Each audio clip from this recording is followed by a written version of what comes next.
La situazione politica attuale mi preoccupa. Come cittadino elettore sento il dovere di reagire con questa mia riflessione.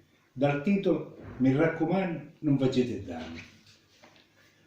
Quando in un'estate si accoppia un asino con una jumenta, nasce, sempre se va buono, un mulo.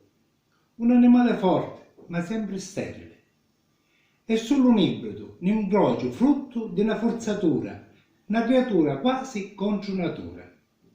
Nell'accoppiata Lega e 5 Stelle, uno dei due è un scecco e l'altro è una jumenta.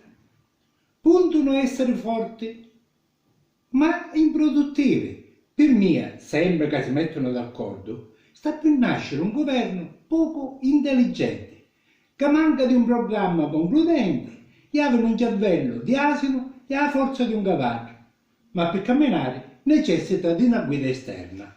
Si carica di pesi assai difficili da portare. Se per disgrazia scientifica trascina una caduta insieme a Idro, pure lo fantino, con tutte le promesse elettorali.